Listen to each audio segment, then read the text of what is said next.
नमस्कार सबको। तो काफ़ी कमेंट्स आ रहे थे कि सर आप 3 फेज़ ट्रांसफार्मर डिज़ाइन के कुछ न्यूमेरिकल कराइए।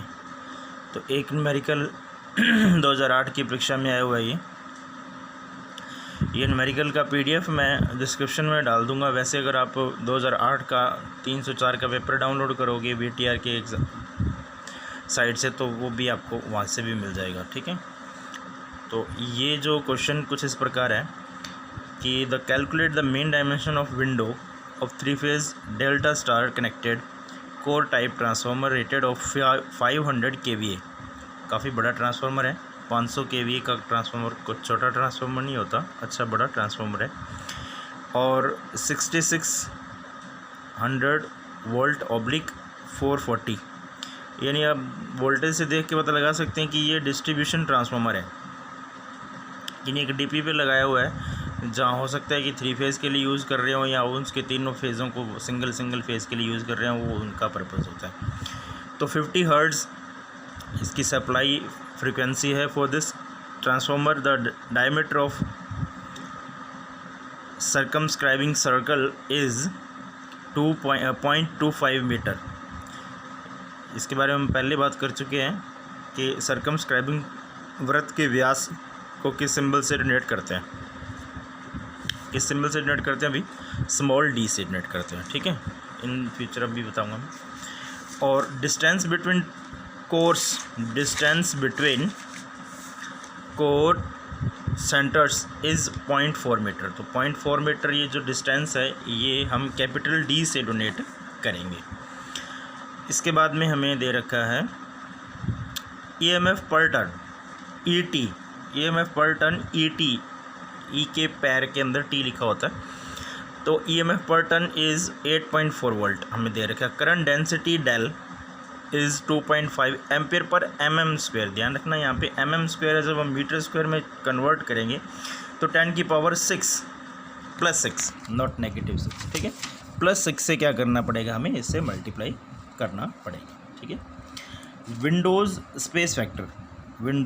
स्पेस फैक्टर क्या होता है? KW दे रखा है हमें 0.28 और स्टैकिंग फैक्टर 0.9 दे रखा है। And the net core area, अब ये नेट कोर एरिया होता है AI of core is 0.6 D square. हम D का भी मान दे रखा है 0.25 और उसका स्क्वायर करके मल्टीप्लाई कर देंगे तो ओवरऑल AI का मान आ जाएगा। तो कुछ भी अभी ये भी हमें ऐसा मान सकते हो कि यही रखा है। Where D is the diameter of circumscribing वृत्त सर्कल। ठीक है, तो ये सर्कमस्क्राइबिंग सर्कल का हमें दे रखा है कि ये D स्मॉल d है, जो ये व्यास है। तो क्या क्या चीज़ें दे रखी हैं वो भी हम पहले देख लेते हैं। लेकिन उससे पहले जो क्वेश्चन है उसको फिर से देखो कि क्या फाइंड क्या करना है और दूसरा हमें दे क्या रखा है। सबसे पहले हमें 3 phase transformer core type transformer दे रखा है, पहली बात। दूसरी बात, हमें उसकी मेन डायमेंशंस निकालनी है। तो दो चीज़ें हमें पता होनी चाहिए। 3 फेज़ कोर टाइप ट्रांसफार्मर दिखता कैसा है, उसकी क्या क्या चीज़ें होती हैं। तो पहले हम उसकी स्टडी करते हैं। तो देखिए, ये होता है जी हमारा 3 फेज़ कोर टाइप ट्रांसफार्मर। ये मैंने उसका फ्रंट व्यू, ठीक है जी, ये इसकी कोर दिखाई देंगी। ये बीच का आपको बीच में जो सिस्टम है, ठीक है जी, ये जो बीच में देखिए ये कोर दिखाई देगी आपको। ठीक है, ये कोर दिखाई दे रही होगी। ठीक है, और ये कोर के चारों तरफ वाइंडिंग दिखाई दे रही है, ये वाली। ठीक है, ये कोर के चारों तरफ वाइंडिंग लिपेटी हुई दिखाई दे रही होगी। और ये WW यानी विंडो की विड्थ है और ये विंडो की चौड़ाई है, ये सब चीज़ें यहाँ पे। ठीक है, तो ये आप वैसे स्टडी कर चुके हो 3 फेज़ ट्रांसफार्मर को अच्छे से। ओके, अब हम ये देखते हैं कि इसकी जो मेन डायमेंशन होती है वो होती क्या क्या है। देखो, 3 फेज़ ट्रांसफार्मर की जो मेन डायमेंशन होती है उसमें एक तो आता है हाइट और एक आता है विड्थ, यानी ऊंचाई और चौड़ाई। ऊंचाई में H का जो फॉर्मूला होता है, H का फॉर्मूला हम मान सकते हैं कि H बराबर HW + 2HY। अब HW क्या होता है? HW है कि विंडो की हाइट प्लस 2hy और ऐड करेंगे तब जा कर के फ्रेम की कुल ऊंचाई आएगी। तो हमें क्या फ्रेम की मेन डायमेंशन फाइंड करनी है। दूसरा फ्रेम की चौड़ाई फाइंड करनी है। तो फ्रेम की चौड़ाई फाइंड करनी है तो w फाइंड करना है, यानी वो होगा 2d + a। तो पहले a भी डिसाइड करना पड़ेगा। फिर वो कहता है जी जो a है वो किसके बराबर होता है, वो a बराबर होता है dy के बराबर होता है, यानी डेप्थ ऑफ y की। ठीक है, तो dy a पहले कैसे डिसाइड करेंगे वो वहाँ भी देखेंगे। फिर ये जो है आपका डब्ल्यू कैसे निकालेंगे, यानी डी और डी, कैपिटल डी और स्मॉल डी का डिफरेंस है। देखो ये स्मॉल डी है, ये इधर जाके माइनस में हो जाएगा, तो इन दोनों का डिफरेंस है जो डब्ल्यू आएगा। और डब्ल्यू क्यों निकालेंगे वो भी मैं बता दूंगा आपको। ठीक है, तो ये तो कुछ बातें होगी हमारी कि हम क्वार्टाइल ट्रांसफॉर्मर से कैसे। ओके, अब कुछ फॉर्मूलों पे रिवाइज कर लेते हैं कि फॉर्मूले क्या क्या हैं हमारे पास, याद रखने हैं जो इन फ्यूचर हमें काम आएंगे। तो फॉर्मूलों में सबसे पहला फॉर्मूला है हमारा एम्पियर टर्न का, सॉरी ईएमएफ पर टर्न का। तो ईएमएफ पर टर्न के लिए एक तो आपको ये फार्मूला याद रखना है। वैसे तो ये फार्मूला भी काम आ सकता है, केवीए पर फेज़ का अंडररूट कर देते हैं तो एम्पियर टर्न आ जाता है।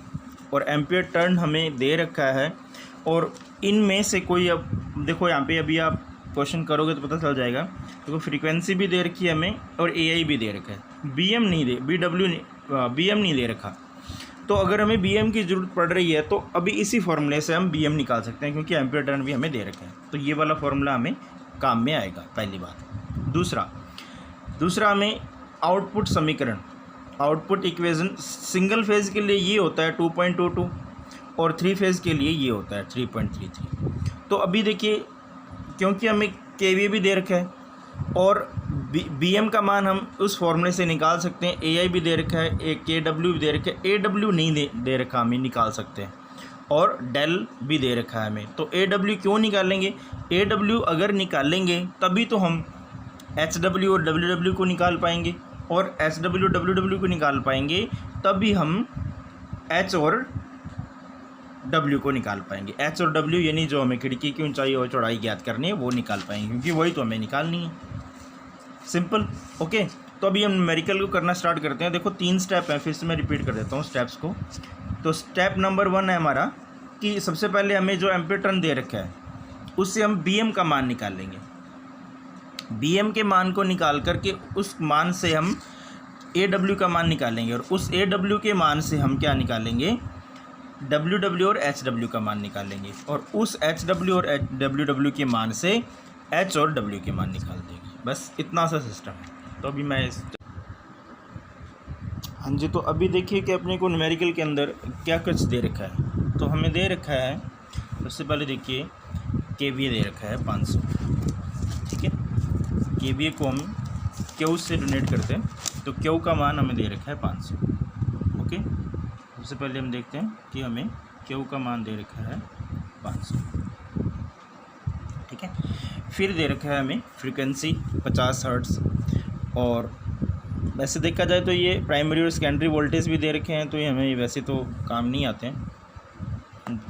तो डायमीटर ऑफ सर्कमस्क्राइबिंग सर्किल 0.25, यानी ये स्मॉल डी का मान दे रखा है, ये स्मॉल डी छोटा डी, ठीक है, उसका मान दे रखा है हमें ये वाला। ठीक है, और डिस्टेंस बिटवीन 2 कोर सेंटर ये 0.4 दे रखा है, ये कैपिटल डी का मान दे रखा है। और इसके अलावा जो ये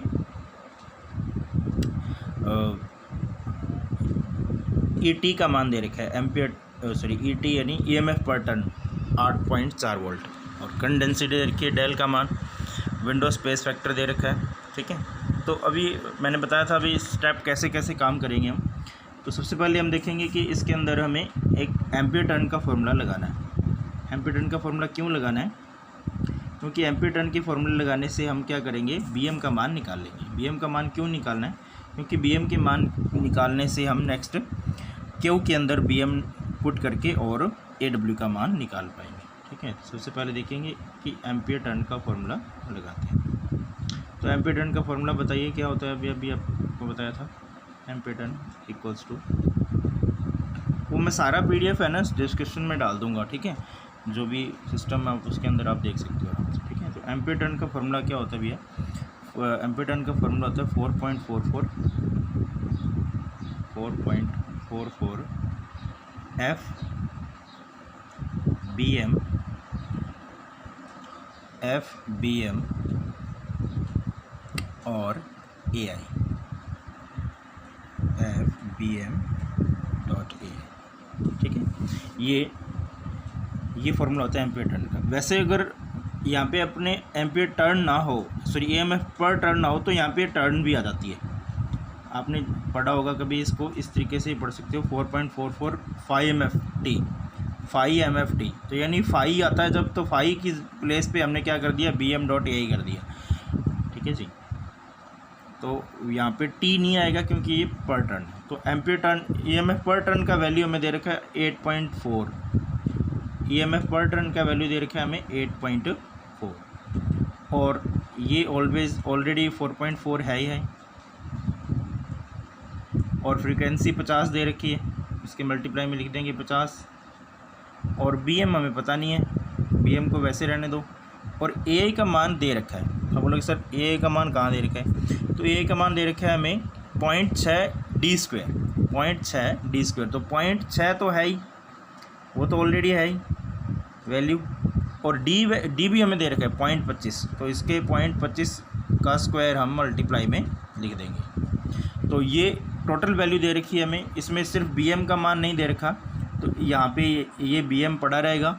ये सारी वैल्यूज़ हैं जो तीनों की तीनों वैल्यू चारों, ये इसके बाय में चली जाएंगी, यानी 8.4 बाय में, यानी आप ऐसा कर सकते हो कि 8.4 के बाय में, देखिए 8.4 के बाय में, यानी अपने को BM का मान यदि निकालना है तो ये 8.4 है, इसके बटा के अंदर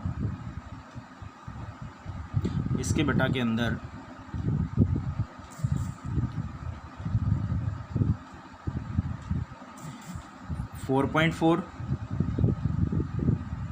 50, 0.6 और 0.25 का स्क्वायर, ये सारा आप बाई कैलकुलेटर सोल्व करोगे तो इजीली आपका BM का मान आ जाएगा, और BM का मान आएगा 1.009, तो अबाउट 1 टेस्ला, यानी 1 नहीं मान सकते इसको आप, 1.009 आ रहा है, तो आप इसको चाहे तो 1 मान लो, एक्सेट्रा 0.009 लिखते तो आपकी मर्जी है, ठीक है। तो 1 टेस्ला के करीब इसका वैल्यू आ जाएगा BM का, ठीक है। फिर से रिपीट कर देता हूँ, एम्पीयर टर्न हमें दे रखा है 8.4, एम्पीयर टर्न कितना दे रखा है हमें 8.4, ओके। और एम्पीयर टर्न जितना दे रखा है उसका फॉर्मूला देखो तो क्या है, वो है 4.44 FBM.AI, ठीक है। तो 4.44 कांस्टेंट वैल्यू टर्म है, फ्रीक्वेंसी हमें 50 दे रखी है, BM निकाल सकते हैं क्योंकि ये तो हमें दे रखा, और AI का मान भी हमें दे रखा है, वो भी हमने पुट कर दिया, चारों वैल्यूज़ इधर वाली को डिवाइड में डाल दिया 8.4 के, तो BM का मान आ गया। BM का मान कितना आ जाएगा, इसको सॉल्व करोगे 8.4 के बाय में ये सारा सॉल्व करोगे तो आपका आ जाएगा 1.009 बाई कैलकुलेटर, ठीक है जी। तो भी आप यहाँ लिख लीजिए कि BM का मान कितना आ जाएगा आपका 1.009 टेस्ला, क्योंकि फ्लक्स डेंसिटी का टर्म क्या होता है, टेस्ला, ठीक है। तो इसको आप नियर अबाउट 1 ही मान लो, ठीक है, क्योंकि 1.009 टेस्ला है, तो आप इसको नियर अबाउट 1 मान लो, क्योंकि कैलकुलेशन इन फ्यूचर आपका आसान हो जाएगा कैलकुलेशन करना, ठीक है। तो ये हो जाएगा हमारा BM का मान। अभी आप देखिए नेक्स्ट कि हमें और क्या दे रखा है, तो और हमें दे रखा है Q, ये वाला Q जो दे रखा है, इसके अकॉर्डिंग हम निकाल सकते हैं इसका AW का मान, ठीक है। तो AW का मान कैसे निकालेंगे,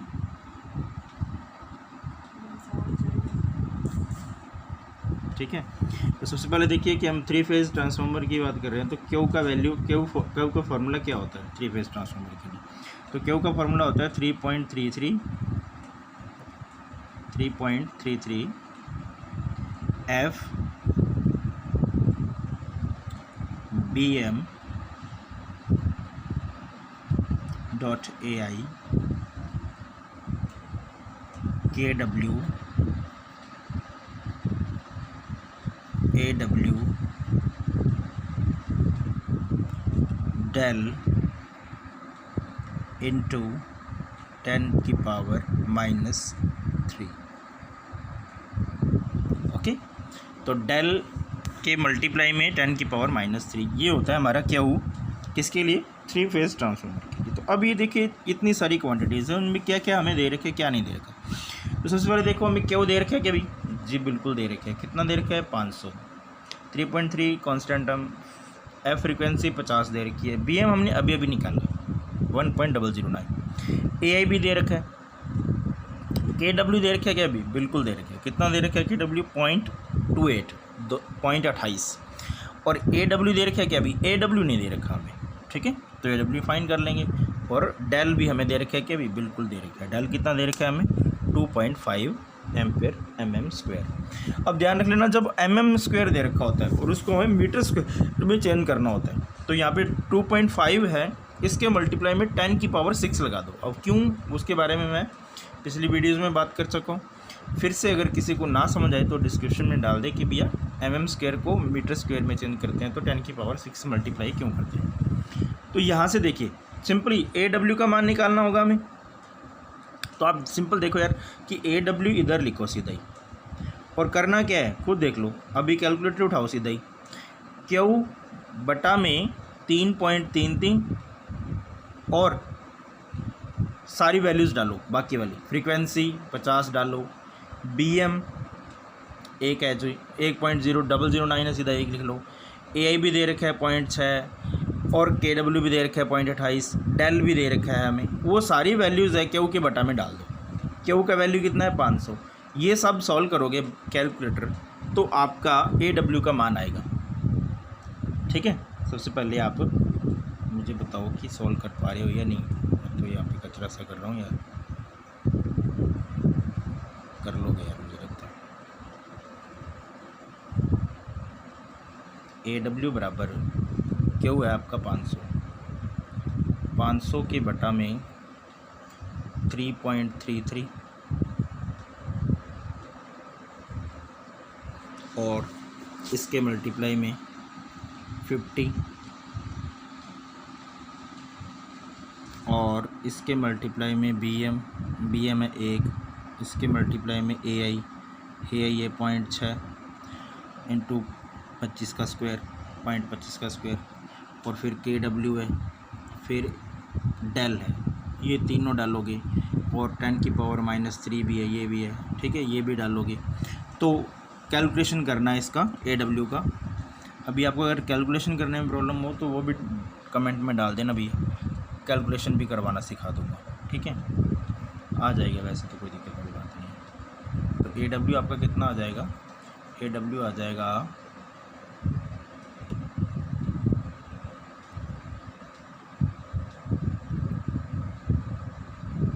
0.1144 मीटर²। ये आ जाएगा आपका ए डब्ल्यू, ठीक है। अब देखो हमारे पास अगर ए डब्ल्यू आ गया तो ए डब्ल्यू का मतलब क्या हुआ, एरिया ऑफ विंडो, यानी विंडो का एरिया।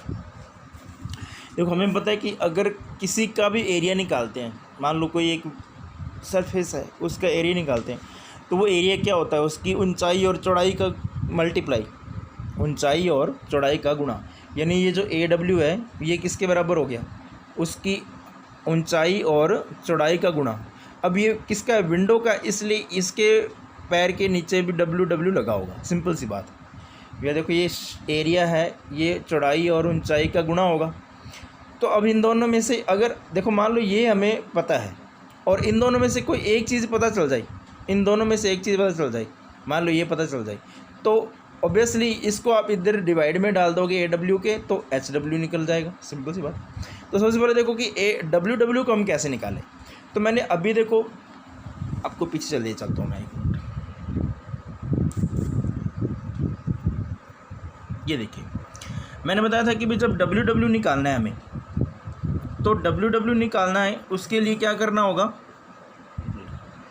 डब्ल्यू डब्ल्यू निकालना है तो क्या करना है, ये यहाँ पे प्लस है, डी बराबर डी प्लस डब्ल्यू डब्ल्यू, तो ये स्मॉल डी इधर जाके कैसा हो जाएगा, माइनस में हो जाएगा। तो यानी डब्ल्यू डब्ल्यू का सूत्र क्या हो जाएगा, capital D minus small D. तो ये डब्ल्यू तो निकल गया यार, ठीक है, capital D minus small D. चलो जी करते हैं स्टार्ट।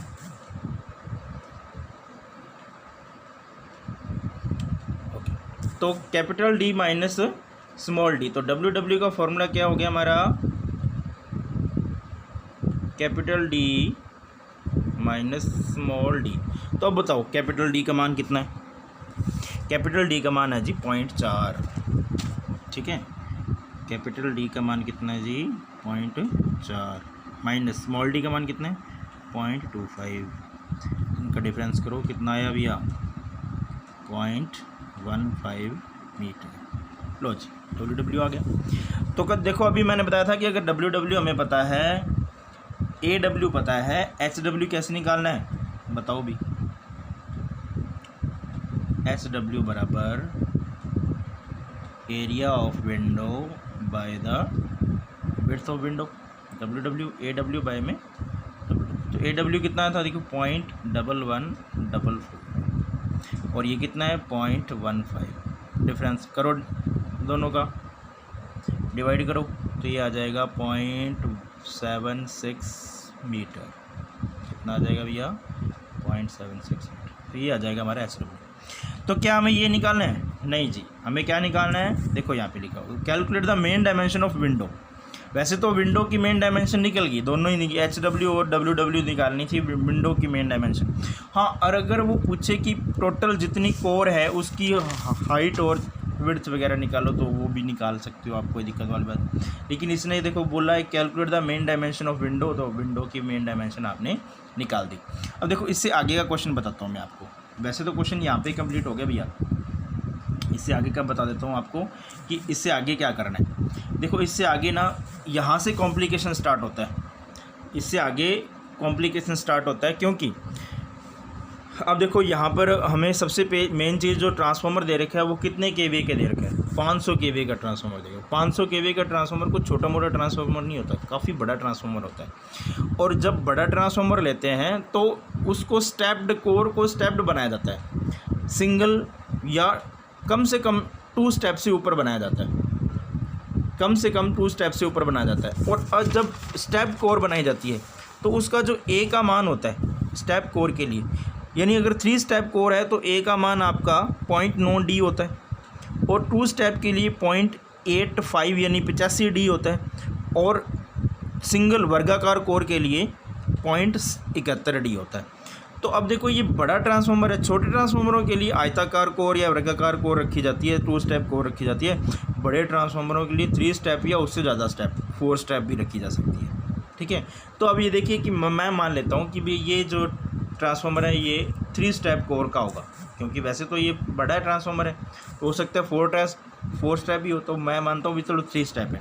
तो 3 स्टेप के लिए क्या करना होगा हमें, सबसे पहले A का मान जब हम निकालेंगे तो A का मान क्या होगा 0.9D होगा, 0.9D क्या होगा भैया 0.9D, सीधे लिख लो यार 0.9D, ठीक है।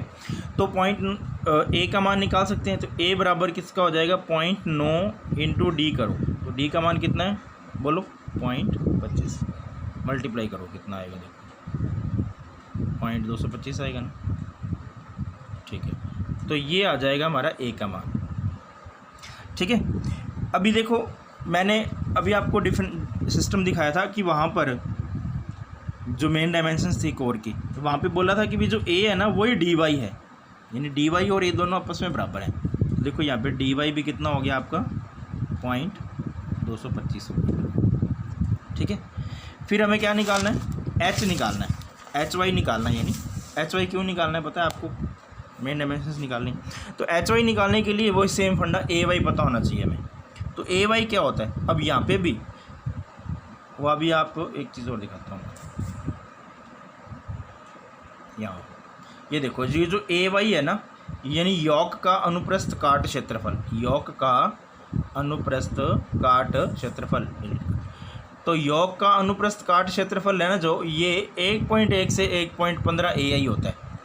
यानी ai का आप ai को 1.1 से 1.15, यानी अब 1.1 और 1.15 को ज़्यादा एक डिफरेंसेस नहीं है, छोटा मोटा ही, उसको आप AI से मल्टीप्लाई कर दो तो आपका AY आ जाएगा। फिर AY को देखो यहाँ पे AY को DY से डिवाइड कर दो तो HY आ जाएगा, ऐसे निकलेगा यहाँ पे। तो ये एक सिस्टम आपको दिमाग में रखना पड़ेगा, ठीक है। अभी आते हैं अपने क्वेश्चन के अंदर, ओके। यहाँ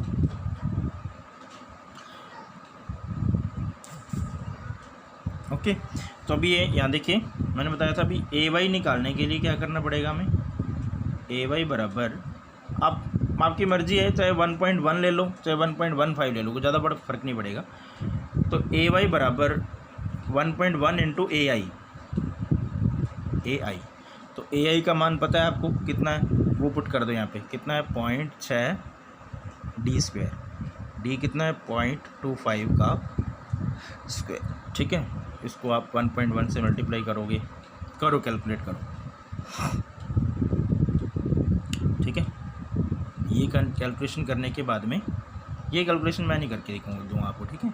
ये आप डिस्क्रिप्शन में कमेंट में ज़रूर डालना कितना आंसर आ रहा है, ठीक है। AY का आंसर AY आ जाएगा, और AY को फिर क्या करना पड़ेगा अपने को, DY से डिवाइड करना होगा। DY हम पहले निकाल चुके हैं, तो आपका HY आ जाएगा, ठीक है। फिर फाइनली जो फॉर्मूले हैं, H का फॉर्मूला क्या है, H का फॉर्मूला है आपका HW + 2 इंटू D, यही तो है। देखो H का फॉर्मूला क्या है, HW + 2HY, HW + 2HY। तो अभी देखो वो आप AY को DY से डिवाइड कर रहे थे, वहाँ से जो आंसर आएगा वो आएगा HY को डबल करके और इसमें HW में जोड़ना पड़ेगा, फिर जाएगा आपका H, ठीक है। और फिर देखिए W कैसे आएगा, 2D + A। तो A भी निकाल चुके हो, वो तो कोई दिक्कत वाली बात नहीं है। D भी है 0.4 का डबल करके और A उसके अंदर ऐड कर दो, आपका W भी आ जाएगा, ठीक है। तो फाइनली न्यूमेरिकल आप फाइनली कर सकते हो, कोई दिक्कत वाली बात नहीं है। वैसे तो जो अभी न्यूमेरिकल हमें दे रखा है वो तो यहाँ पे इतना ही फाइंड करना है, WW फाइंड करना है और HW फाइंड करना है, वो दोनों चीज़ें हम फाइंड कर चुके हैं। इससे आगे का बता रहा हूँ कि अभी पूरा फाइनली फुली डायमेंशन फाइंड करनी हो हमें तो कैसे करनी होती है, ठीक है। तो वो बता रहा हूँ, ठीक है। तो अभी क्वेश्चन तो हमारा हो चुका है, ठीक है। Thank you, lot of thanks. इसको ज़्यादा से ज़्यादा शेयर करना, और अभी क्या पेपर पास है बच्चों के, तो उनको काफ़ी हेल्प होगी, ठीक है।